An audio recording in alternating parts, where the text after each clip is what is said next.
sometimes we have this very weird feeling, a feeling of emptiness, a feeling that after a big high of great accomplishments, great successes, great drive, suddenly we feel sometimes this emptiness, lack of desire to do anything, lack of desire to even open a book.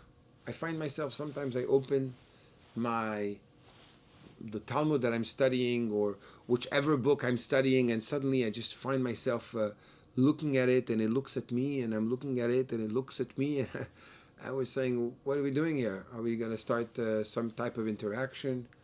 And I close the book. I don't know what to do. I'm just at a loss with myself on what's happening to me. Why does this happen? And how do we cure this? Because what happens is that over time, the excessive thought we invest in that type of situation gets us even more in that type of situation. And sometimes we actually think that we are depressed, but we're not really depressed. What is happening? We know that there's a concept in Chassidut that is the concept of Ratzo Vashov. Ratzo Vashov. What is Ratzo Vashov? The soul, just like a flame attached to a wick, is not just like this. It actually moves. The movement of the soul, just like the flame, goes up. And then it comes back down. So too the soul is going up and down, just like in a seesaw. In a seesaw, in a swing, right? Mm-hmm. A swing, not a seesaw, a swing. In the swing, you go up and then you come back down.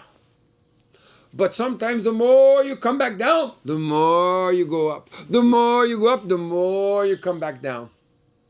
That's actually, when you're on a swing, it's like almost a challenge. I'm going to go more up. I'm going to go more down. I'm going to go more up. And this is happening. And because it's interactive, we don't feel bad that we're going down. We realize that it's that cycle which actually brings a certain momentum. So in life, we have moments where we have momentum, and we have moments where we need to settle down.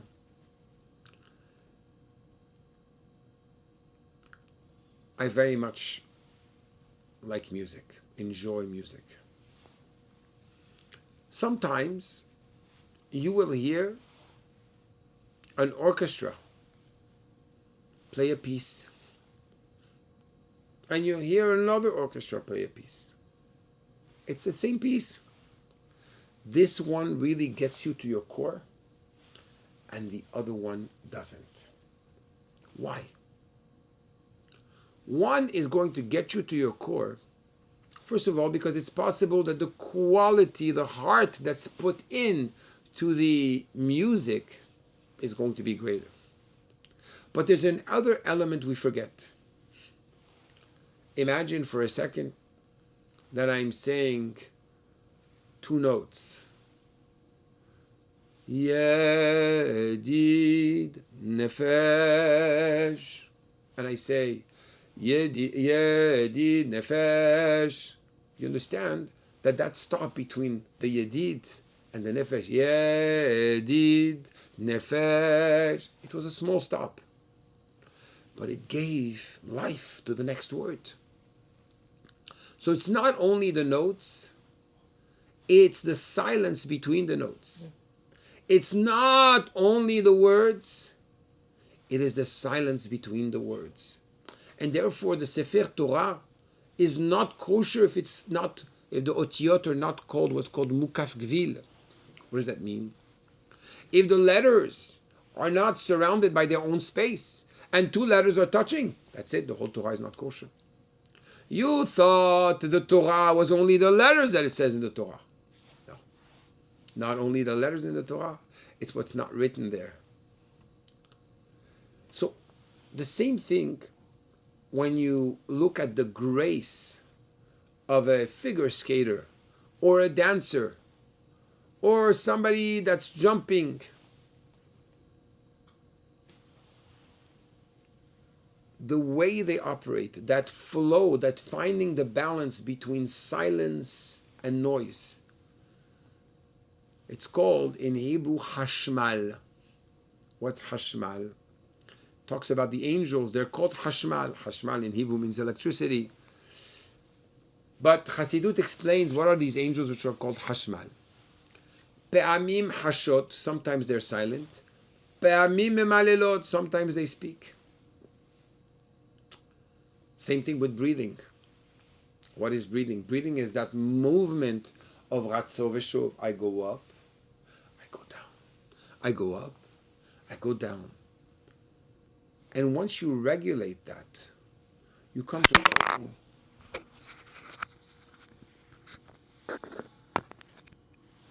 Once you regulate that, you come to a certain balance. You come to a certain peace. But that is not going to be eternal. Because the nature of who we are is that we want to grow. And in order to grow, there is going to be some type of break where at a certain point, the going down or the space of silence is going to be greater. We should not be scared. We should not fear and put our minds there. This is a moment for us to absorb. It's okay. Now I'm absorbing. I'm going to give you an example. If a person learns any type of trade, any type of talent that he has that he is developing, it could be even lifting weights, it could be karate, martial arts, or singing or piano. So there's the individual that's going to learn every day, is going to take a lesson. And the lesson is going to be intense every day and every day. He's not going to feel so much the progress sometimes. Then you'll find something very interesting. The person takes a vacation, and for 3 days, he did not practice. When he goes back to it, suddenly he finds a certain ease in the practice that he did not feel before. Why? Because he gave the moment for his consciousness, his subconsciousness, his body, his soul, the time to absorb, to integrate. Imagine you're stuffing somebody in his mouth all the time. Calm down, 1 second. Let me enjoy. Let me absorb. A child learns to drink slowly. Eventually learns to eat. Eventually is going to be solid foods.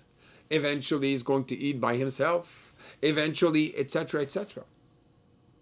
Are there moments of frustration in the middle? Absolutely. But what's interesting is, this is part of the personal growth. How is that part of the personal growth? The Baal Shem Tov HaKadosh explains the reason why we are tested. And he gives a parable. He says, imagine a baby that's starting to walk. I remember when my daughter, which is now, Baruch Hashem, a mother as well, when she walked, the first child, you remember the first moment they walked. I was sitting with my wife on the carpet, on the floor, and we were folding socks. And my daughter was next to me, and suddenly she made the 3 first steps to mommy. Wow. We were so excited. And then, return. Reboot. Go ahead now to Tati. And this happened over and over again. This time already I got up and I pushed myself a little further. So after that 3rd step that she already got used to doing, there's a moment of hesitation. It's like almost like a split second that seems like eternity for the parent watching and for the child actually living that moment. Am I going forward or am I falling on my little butt? What should I do? And at that moment, it's possible the first time you'll fall. The second time, you might fall. But the beauty with babies and children is that they're frustrated. And that frustration actually pushes them forward. They don't say, oh, I'm depressed now. I'm sitting on the floor. That's it. I'm not walking ever again. Imagine kids doing that. Of course, if you put them on a cell phone since they're born, or you put a device like an iPad in their stroller, you might have that result, unfortunately. So, the child is walking, and at that moment they decide to make that extra step. Wow, that was a quantum leap. Oh, but it was only 1 step. They did 3 steps, yes, but for that child in that situation where they are, this was the way God said, I'm going to test you. What do I mean I'm going to test you? I don't understand. I came closer to God. I feel God is going further from me. No. God is embracing your greater self that you haven't embraced yet, that you don't know about yet, that you might not have invested in yet in the way that you need to invest, and actually be flexible to that new situation. And therefore, the importance here is to remain with a state of mind of simcha, of joy. When I mean joy, a lot of people think joy is, be happy, go lucky. No. Joy is that I understand that this is part of normalcy. A heart that's like this is dead. A heart that's like this on the graphs is alive. I am alive. And I'm going to take this moment to reflect. I'm going to take this moment to enjoy. I'm not going to reflect on the fact that I am not on the high. You can't be on the high all the time. You need to settle things down. The whole purpose is Lashevet Yetzarat, to actually create, to settle down the light of Hashem. Because if you go too fast, you can go away too fast. So there's going to be a progress where Hashem is going to help you. He's going to carry you. So wow, I feel I'm on a cloud. And then suddenly, poof, what happened? He says, now it's your turn. They say a story, one of my favorite stories, the story of the great Aaron of Karlin. Somebody came to see him and said, Rabbi, 15 years ago when I discovered Chassidut, Hasidic philosophy, and I started studying the secrets of Torah, I was so inspired. I would pray for hours. I would feel such passion, such love, such enthusiasm. I would feel a special connection with my spouse, with my children, with the study of Torah. The value of a mitzvah got me, wow, enthused. Today, I feel dry. What has happened to me? Chavaron of Karlin answers, your question is not a new question. Shlomo HaMelech asked himself, מדוע תשאל, למה תשאל על הימים הראשונים? כי היו טובים ממנו, כי לא מחוכמה שאלת זאת. Why do you ask why the olden days were better than these? It's not from wisdom you ask this. And he told him a story of two people, two individuals that were very successful, unfortunately lost everything. They came to the president of the community to take a loan for $100,000. They had a year and a half to give back the loan. And they would build back their businesses with this money. The first one saw $100,000 in his bank account. He said, whoa, nice trip to Paris, nice trip to London, a nice trip to Africa to see the zoo and the animals, a nice suit, nice boots, nice this, nice that. And suddenly, a miracle. There was no more money in the account. The president of the community got wind of this and said, how dare you? I lend you $100,000 and you blew it like this? I give you a loan, you take it for granted? You'll pay me back every dollar. The second one, he took $25,000. He said to his wife and children, this is what you have to manage with for the next year and a half. I'm sorry. He invested, he traveled, he invested, he traveled, he invested, he traveled, and next thing you know, Baruch Hashem, he made it. After a year and a half of great toil, great personal investment, he comes back to the man and says, Mr. President, here's your $100,000. The president looked at him and says, no, it's your $100,000.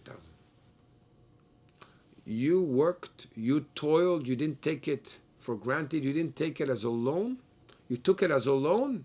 I'm giving it to you. It's yours. You earned it. Let's go back to our story. Rabbi says to his Chassid, 15 years ago, why do you ask why the olden days were better than these? Lo mechochma sha'alta zot. It wasn't your passion. It wasn't your wisdom. It wasn't your excitement. Sha'alta zot. You asked this. What do you mean you asked? The word she'elah in Hebrew could be a loan. It was a loan. A head start. Hashem gave you the feeling of what it feels like when you're doing the right thing. But you took it for granted. You said, wow, I'm on a high. Ooh. Oh, God is in my heart. I feel Him. I don't need to invest of my own effort and break myself and break out of my limitations. So what happens now? Now you have to pay the loan. It's not for us, for everyone like this.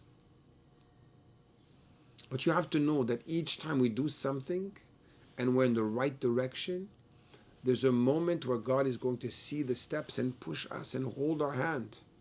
But then suddenly He's going to walk back. And He's going to give us this moment of silence. And in the moment of silence, there's something very scary that could happen. You know why people wear earphones and they always have images in front of them? Even when they're speaking to them on the phone, they have YouTube on mute and they need to do so many things and keep their mind busy? Because people are terrified of silence. Because silence puts you in a situation where you have to face yourself. Can I do it? Can I not do it? Am I going to overcome this? Am I not going to overcome this? And you start asking yourself questions. So I want to tell you a trick. The best thing to do at that moment is, yes, you should think, yes, you should take time to integrate. The best thing to do is to do. I once asked a great Chassid by the name of Rav Mendel Futterfass, who sat in Siberia for 14 years. I asked him, what is the best resolution we could take? Everybody wants to know what's the key resolution that's going to make me successful. And he said it before Nike, my friends. He said, the best rachlota is ma'aseh b'poel. The best resolution you can take is action. Just do it. That's it. Which means now I'm not going to feel what I felt before when I prayed.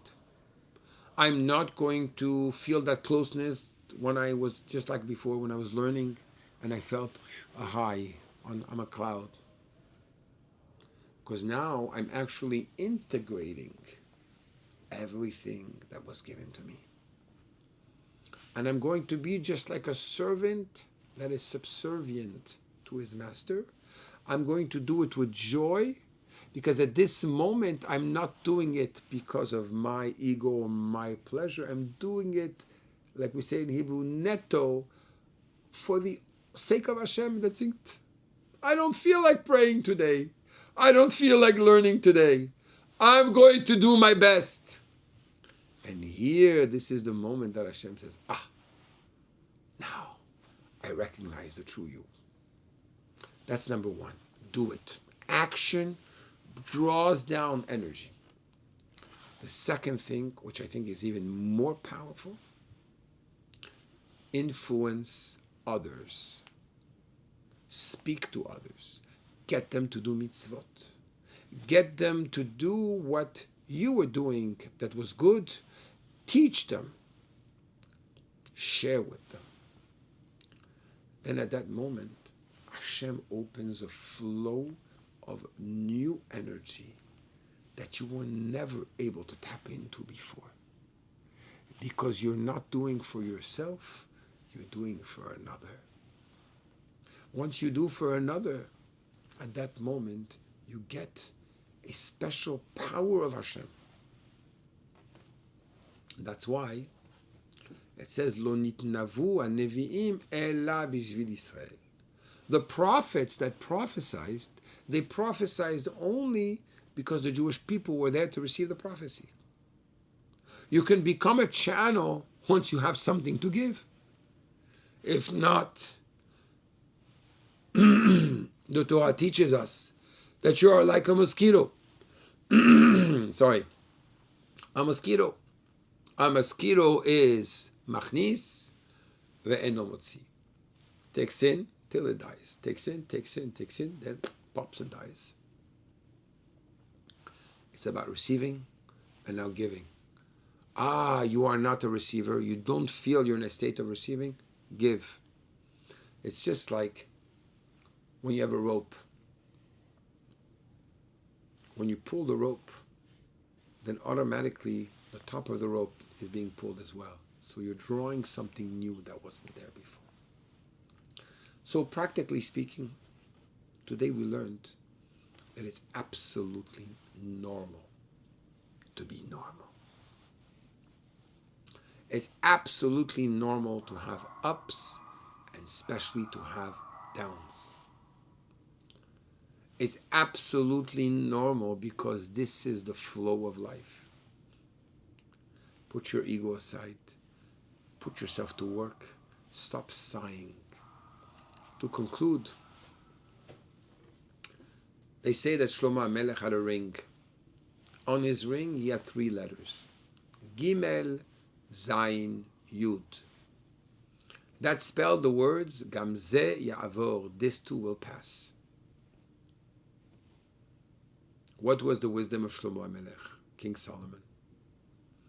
When situations were bad, he would look at his ring. This too will pass. But the real wisdom of Shlomo HaMelech was, when things were very good, he looked at his ring. This too will pass. I am not defined and limited by the situation I'm living in. I'm not emotionally imprisoned by it.